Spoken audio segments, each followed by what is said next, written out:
नमस्कार बच्चों आज हम लोग लाइफ प्रोसेस डिस्कस करेंगे। और लाइफ प्रोसेस में किसी को भी आप कैसे कहेंगे कि ये इसमें लाइफ है, तो उसके लिए क्या क्राइटेरिया है कि कोई लिविंग है कि नहीं है। तो ये how we can say that something is alive. पहला, उसमें मूवमेंट होता हो,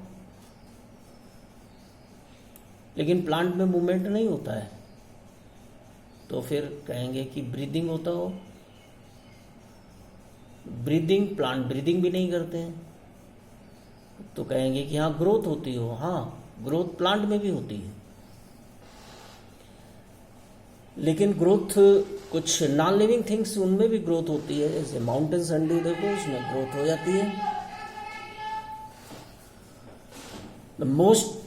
अब आते हैं कि मोस्ट इंपॉर्टेंट क्राइटेरिया क्या है कि जो डिसाइड कर दे कि ये लिविंग है और ये नहीं लिविंग नहीं है। तो उसके लिए अब हम ये कि मूवमेंट सभी में मूवमेंट सभी में होता है।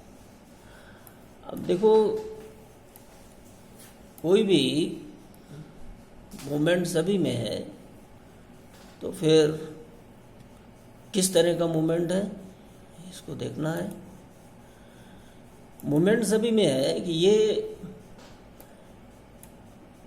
जितने भी लिविंग है,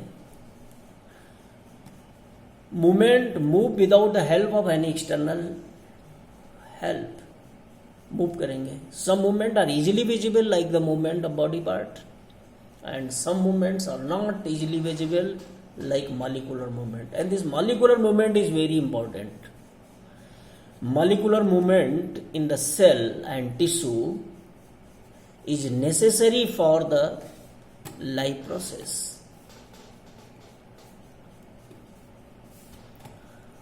आप देखिए, लाइफ प्रोसेस में basic process, life process are the basic process in living organism maintaining their life को मेंटेन करने के लिए जो जरूरी है। बेसिक लाइफ प्रोसेसेस कौन कौन सी है? न्यूट्रिशन हो, जिसमें न्यूट्रिशन जरूरी है, respiration, transportation and excretion.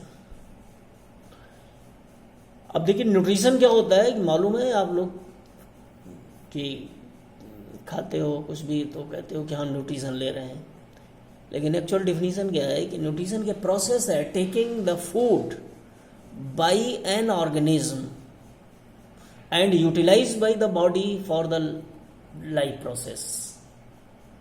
Taking food by the organism and utilize, this is very important. Utilize भी होना जरूरी है, तभी हम उसको न्यूट्रिशन बोलेंगे।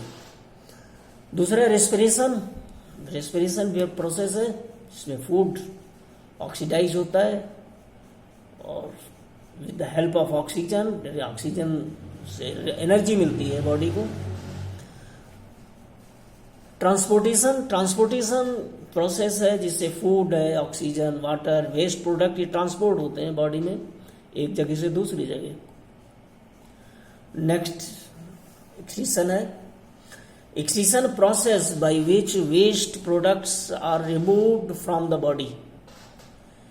यहाँ पर एक बात ये समझ लेनी है कि एक्सक्रीशन ये जो मेटाबॉलिक वेस्ट होते हैं जो सेल के अंदर बनते हैं उनको बाहर निकाला जाता है।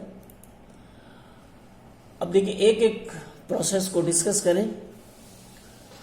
पहला, न्यूट्रिशन टेकिंग फूड है, मालूम है आपको, by the organism and utilize by the body to build the body for the growth, to repair damage part of the body and for energy. दो काम के लिए, एक तो रिपेयर करने के लिए और एनर्जी के लिए। ये दो काम के लिए न्यूट्रिशन होता है। जितना भी लाइफ है अर्थ पे, तो वो डिपेंड है कार्बन बेस्ड मॉलिक्यूलर एंड जो फूड है वो हमारा कार्बन बेस्ड मॉलिक्यूल्स है,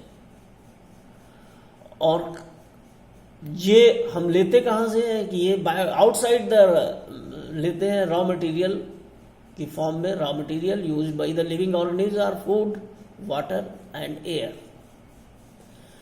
मोड ऑफ न्यूट्रिशन, किस तरीके का न्यूट्रिशन करते हैं। अब देखिए ये न्यूट्रिशन, मोड ऑफ न्यूट्रिशन जो डिसाइड किया है कि ये जो कार्बन बेस्ड मॉलिक्यूल है जो फूड है वो कहाँ से है, उसका सोर्स क्या है।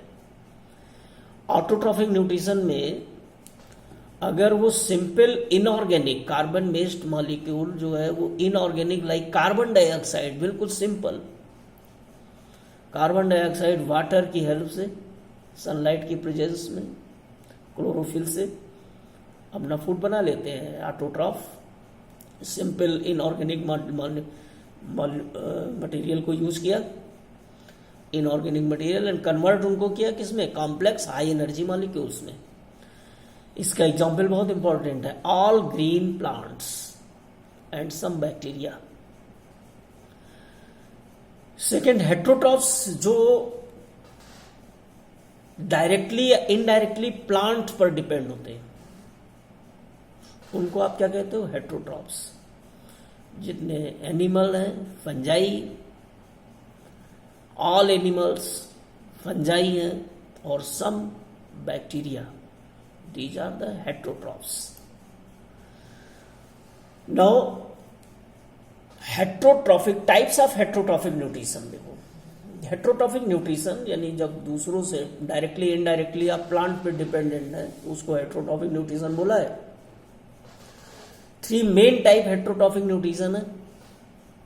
कौन कौन, पहला कौन है, सेप्रोफिटिक, दूसरा है पैरासिटिक, और तीसरा कौन है, holozoic. Saprophytic nutrition, sapro means होता है dead, decay, sapro dead, decay nutrition है। इसमें क्या लिया उसने, कहां से लिया, फूड लिया कहां से, डेड एंड डीके ऑर्गेनिज्म से।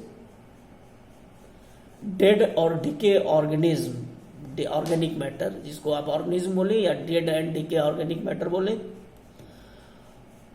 दे break down the food material outside the body and then absorb. यानी जो भी है, जैसे मशरूम है तो क्या करता है कि डेड डीके ऑर्गेनिज्म मैटर पर ग्रो किया, और उसके बाद फिर वो वहीं से न्यूट्रिशन एब्जॉर्ब करता है। Bread mould, yeast, some bacteria, parasite. Nutrition जिसमें organism get their food from living से लेते हैं without killing them, this word is important. Parasite मारता नहीं है, उससे न्यूट्रिशन लेता है होस्ट से। जबकि प्रीडेटर, जब बात करोगे प्रीडेटर को, तो प्रीडेटर क्या है, प्रीडेटर में किल करके उसका न्यूट्रिशन लेता है। Example cuscuta, orchid, tick, lice, leech, roundworm, tapeworm, plasmodium. Plasmodium malaria करता है, टेपवर्म इंटेस्टाइन का पैरासाइट है, राउंडवर्म इंटेस्टाइन पैरासाइट है, लीच ब्लड सक करती है, लाइस मालूम है, टिक्स भी मालूम है आपको। ऑर्चिड ये प्लांट्स पर, मैंगो ट्री पे ग्रो करता है। कस्कुटा रिफ्लेक्सा, ये भी प्लांट के ऊपर येलो कलर का रहता है। आगे इसको दिखाएंगे आपको। Holozoic nutrition, complete animal like holozoic nutrition. Holozoic nutrition क्या होता है कि ये nutrition in which organism take food directly and digest them, और उसके बाद एब्जॉर्ब किया। Example amoeba, paramecium, bird, fishes, human, सब में ये होलोजोइक कंप्लीट एनिमल क्या करते हैं, इसमें ऑर्गेनिज्म फूड लेते हैं और अंदर लेते हैं डायरेक्टली, और उसके बाद उसको डाइजेस्ट करते हैं, और उसके बाद फिर एब्जॉर्ब करते हैं। एक बड़ा इंपॉर्टेंट पॉइंट है कि प्लांट जो भी कार्बोहाइड्रेट्स, जे प्लांट्स में जो कार्बोहाइड्रेट्स है ये जो नहीं यूज करते हैं वो स्टोर होती है किस फॉर्म में, स्टार्च में। और यही कार्बोहाइड्रेट जो एनिमल नहीं यूज कर पाता है वो स्टोर होता है किस फॉर्म में, ग्लाइकोजन की फॉर्म में। तो अगर क्वेश्चन आता है कि ग्लाइकोजन क्या है, प्रोटीन है, फैट है, कार्बोहाइड्रेट, तो आंसर क्या आएगा, कार्बोहाइड्रेट। और अगर क्वेश्चन आता है कि स्टार्च क्या है, तो क्या आएगा, कार्बोहाइड्रेट। ओके, अब नेक्स्ट वीडियो में हम लोग डिस्कस करेंगे न्यूट्रिशन के बारे में, न्यूट्रिशन इन प्लांट्स। ओके।